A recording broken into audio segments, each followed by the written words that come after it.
राजा शेर सिंह हमेशा अपने जंगल वासियों की रक्षा करता था। शेर सिंह के इंसाफ के चर्चे चारों ओर थे। एक दिन शेर सिंह अपने दोनों बेटे और शेरनी के साथ गुफा के बाहर बैठा था। तब जंगल के कुछ जानवर शेर सिंह के पास आते हैं। महाराज, हम लूट गए, हम बर्बाद हो गए महाराज। क्या हुआ चमेली, तुम रो क्यों रही हो? महाराज, कल रात से हमारा बेटा लापता था और आज बालू भाई को जंगल के बाहर उनकी लाश मिली। किसी ने हमारे बेटे को बड़ी बेरहमी से मारकर आधा खाकर जंगल के बाहर फेंक दिया है महाराज। क्या इस जंगल में मैंने इतना सख्त कानून बनाया है, फिर भी कौन है जिसने ऐसा गुनाह करने की जुर्रत की? पता नहीं महाराज, पर कुछ जानवरों का कहना है कि रात के समय जंगल में भेड़िए घूमते रहते हैं। इस जंगल में शिकार करना मना है, फिर ये शिकारी कौन पैदा हो गया भला? तुम्हारे साथ इंसाफ जरूर होगा। तुम्हारे बच्चे के कातिल को मैं सजा दूंगा। उसे ऐसी सजा मिलेगी कि आज के बाद इस जंगल में कोई ऐसा जुर्म करने की सोचेगा भी नहीं। कल सुबह सभा बुलाई जाए। मंत्री चीता सिंह और बाघ सिंह जंगल में चारों ओर मुखबिरों की जाल बिछा दो। पता करो बच्चों की हत्याएं कौन कर रहा है। शेर सिंह का हुक्म सुनकर उसका बड़ा बेटा दिलावर सोचने लगता है। अब तक तो मैं ही छुप छुप कर मासूमों का शिकार कर रहा था, पर अब ये कौन आ गया जो मेरे शिकारों को खाए जा रहा है? शेर सिंह का बड़ा बेटा दिलावर एक बुरा शेर था।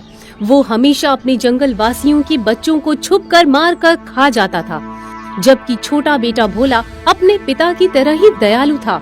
वो हमेशा अपने जंगल वासियों की रक्षा करता था। रात के समय दिलावर शिकार की तलाश में जंगल में जा रहा है। तभी अचानक उसकी नजर बल्लू बंदर पर पड़ती है। अच्छा, तो ये बंदर भी पिताजी का मुखबिर है। इस समय शिकार करना ठीक नहीं होगा। कुछ दिन बीत जाने देता हूँ ताकि किसी को मुझ पर शक न हो। तभी बल्लू बंदर वहाँ आ जाता है। युवराज, आप और इस वक्त यहाँ पर? मुखबिर से अचानक हुए इस सवाल से दिलावर सहम जाता है। फिर अपने आप को संभालते हुए वो बोला, कातिल को पकड़ना मेरा ही तो फर्ज है। मैं भी कातिल की तलाश में यहाँ पर आया हूँ। युवराज हो तो आप जैसा हो, हमें आप पर गर्व है युवराज। अपनी तारीफ सुनकर दिलावर अपनी गुफा में चला जाता है। तभी जंगल में शाकाल भेड़िया आता है। कल हिरन के बच्चे को खाकर बड़ा मजा आया। चलो आज भी किसी के बच्चे को मारकर पार्टी बनाई जाए। चमेली के बेटे को शाकाल भेड़िए ने ही खाया था। शाकाल भेड़िया भी दिलावर की तरह चुपके से जंगल वासियों को मारकर खाता था। शाकाल भेड़िया जब जंगल में शिकार तलाश रहा होता है, तब ऊंचे पेड़ पर बैठा शेर सिंह का जासूस बाज पक्षी भेड़िए को देख लेता है। ये भेड़िया इस समय जंगल में क्या कर रहा है? कहीं ये वही हत्यारा तो नहीं जिसकी हम तलाश कर रहे हैं? तभी शाकाल भेड़िया एक खरगोश के घर में घुस जाता है। खरगोश के बच्चे को पकड़कर अपने साथ लेकर जाता है। ये देखकर बाज दंग रह जाता है। इसका मतलब ये भेड़िया ही जंगल वासियों को मार रहा है। सुबह होते ही ये बात मुझे महाराज को बतानी होगी। अगले दिन सवेरे खरगोश अपने बेटे के लापता होने से शेर सिंह के पास आकर रोते हुए फरियाद करता है। महाराज, कल रात से ही मेरा बेटा गायब है महाराज। कुछ कीजिए महाराज, वरना मैं बर्बाद हो जाऊंगा। महाराज, कल रात खरगोश के बेटे को शाकाल भेड़िया उठाकर ले गया है। मैंने अपनी आंखों से देखा है। तो क्या हमारे जंगल वासियों को शाकाल भेड़िया मार रहा है? शाकाल भेड़िए की इतनी हिम्मत! साथियों, शाकाल भेड़िए को पकड़कर यहाँ लाओ। शेर सिंह के सिपाही भेड़िए के इलाके में जाकर शाकाल भेड़िए को पकड़कर शेर सिंह के पास में लेकर आते हैं। ये लीजिए महाराज, ये रहा आपका गुनहगार। कहिए तो इसकी बोटी बोटी काट दूं महाराज। तभी वहाँ शाकाल के माता पिता आ जाते हैं। ठहरो, मेरा बेटा कोई हत्यारा नहीं है जो बोटी बोटी काट दोगे। मेरे बेटे को पकड़कर यहाँ क्यों लाए हो शेर सिंह? तुम्हारा बेटा जंगल के मासूम बच्चों को मार कर खा रहा है, इसलिए उसे कुछ ही देर में सजा सुनाई जाएगी। मैं हाथ छोड़ती हूँ, मेरे बेटे को सजा मत दीजिए। मेरे बेटे को माफ कर दीजिए महाराज, ये दोबारा अपराध नहीं करेगा। इसे एक मौका दे दीजिए। इसे कोई मौका नहीं मिलेगा, इसे भी वही सजा मिलेगी जो दूसरे गुनहगारों को मिलती आई है। बाज, शाकाल भेड़िए की दोनों आंखें फोड़ दो। शेर सिंह का हुक्म मिलते ही बाज अपनी नोकीली चोंच से वार करके शाकाल भेड़िए की दोनों आंखें फोड़ देता है। हाथी, शाकाल भेड़िए के दोनों हाथों को उखाड़ कर फेंक दो। हाथी अपनी सूंड से शाकाल भेड़िए के दोनों हाथों को उखाड़ कर फेंक देता है। शाकाल भेड़िया तड़प तड़प कर मर जाता है। ये देख सारी जंगलवासी खौफ में आ जाते हैं। अगर किसी ने मेरे जंगल वासियों को हानि पहुंचाने की कोशिश की तो उसका भी यही हश्र होगा। शाकाल की सजा को देखकर दिलावर मन ही मन में डर जाता है। शिकार करने की सजा तो बड़ी ही खतरनाक है, फिर भी मैं तो चुपके चुपके शिकार करता ही रहूंगा, क्योंकि मैं तो युवराज हूँ और मुझ पर कोई शक नहीं कर सकता। एक तरफ दिलावर चुपके से शिकार करने की सोच रहा था, तभी दूसरी ओर जिम्मी भेड़ी भी रोते हुए कहती है, मेरे बेटे को सजा देकर तूने अच्छा नहीं किया शेर सिंह। तुझे हमारी बद्दुआ लगेगी, देख लेना। अपने बेटे की मौत से दुखी होकर झुंगरू अपनी पत्नी को लेकर वहाँ से चला जाता है। महाराज, आपका न्याय तारीफ के काबिल है। जब तक आप ऐसे ही न्याय करते रहेंगे तब तक कोई भी अपराध करने के बारे में अब सोचेगा भी नहीं। सभा खत्म होते ही सभी प्राणी अपने अपने घर चले जाते हैं।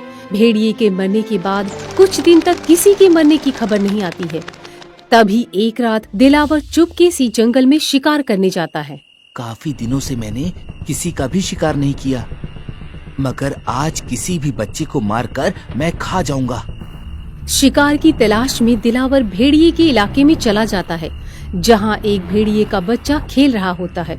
उसे देखकर सोचता है, अरे वाह, ये भेड़िए का बच्चा तो कितना खूबसूरत है। चलो मैं आज इसे ही खा लेता हूँ। दिलावर तेजी से भेड़िए के बच्चे को पकड़कर खाने लगता है। तभी शाकाल की माँ वहाँ आ जाती है। कोई मेरे बच्चे को बचाओ, मेरे बच्चे को बचाओ, शेर इसे मार देगा, कोई बचाओ। जिम्मी की आवाज सुनकर सारे भेड़िए वहाँ आ जाते हैं। ये तो दिलावर है, शेर सिंह का बेटा। इसी ने नन्हे बच्चे को मारा है, इसे छोड़ना मत भेड़ियों, पकड़ लो इसे। सारे भेड़िए मिलकर दिलावर को रंगे हाथ पकड़ लेते हैं और सुबह होते ही उसे शेर सिंह के सामने पेश किया जाता है। महाराज, बच्चे की हत्या करने पर आपने मेरे बेटे को मौत की सजा सुनाई थी। अगर यही अपराध आपके बेटे ने किया हो तो उसे भी आप यही सजा देंगे? क्या किया है मेरे बेटे ने? आपका बेटा एक मासूम बच्चे को मारकर खा गया है। दिलावर, क्या ये सच बोल रहे हैं? नहीं पिताजी, ये सब झूठ बोल रहे हैं। झुमरू, मेरा बेटा गुनहगार है, ऐसा कोई सबूत है तुम्हारे पास?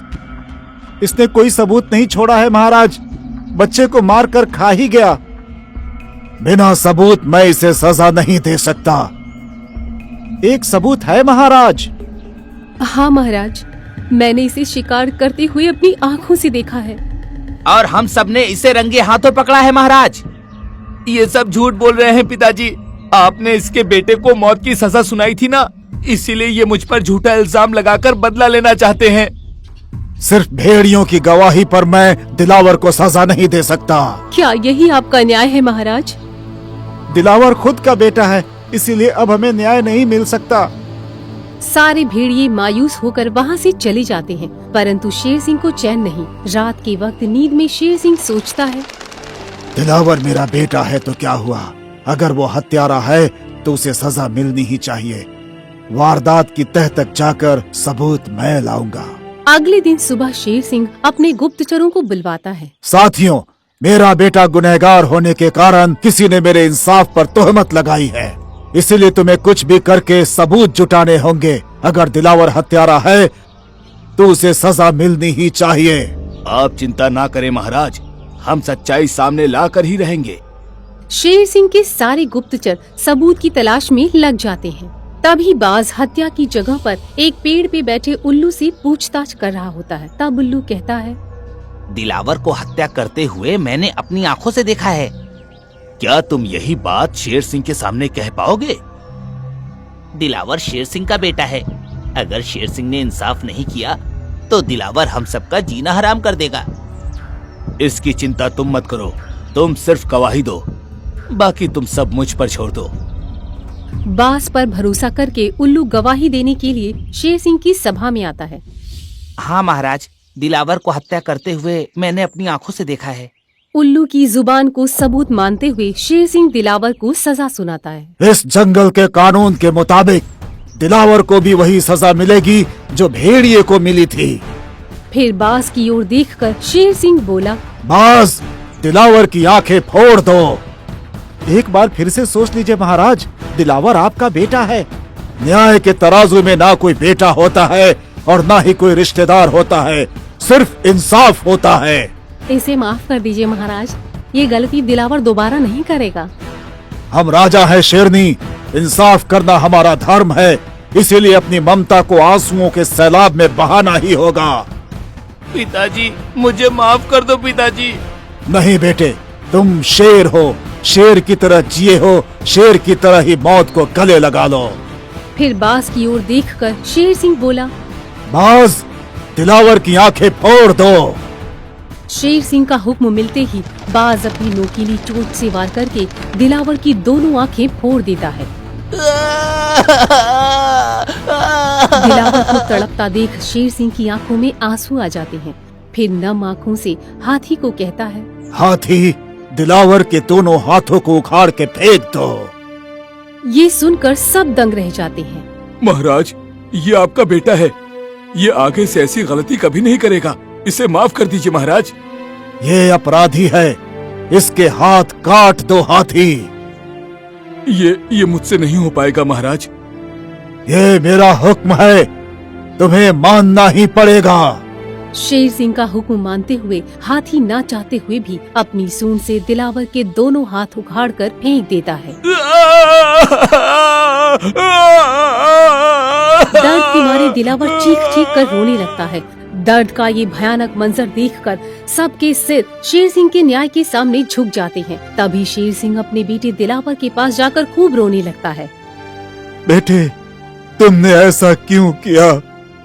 मुझे अपने ही बेटे का हत्यारा बना दिया। शेर सिंह का इंसाफ देखकर सबकी आंखें भीग जाती हैं और सीना चौड़ा हो जाता है। मान गए शेर सिंह, सच में तुम इंसाफ के देवता हो। साथियों, ये मेरा आखिरी इंसाफ था। आज के बाद मैं किसी का इंसाफ नहीं करूंगा।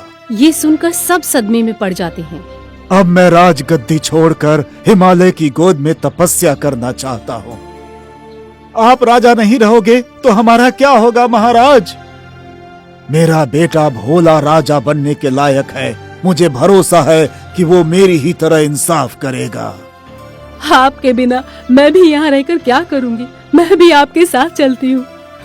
फिर शेर सिंह और शेरनी भोला को राजा बनाकर हिमालय की ओर चल पड़ते हैं।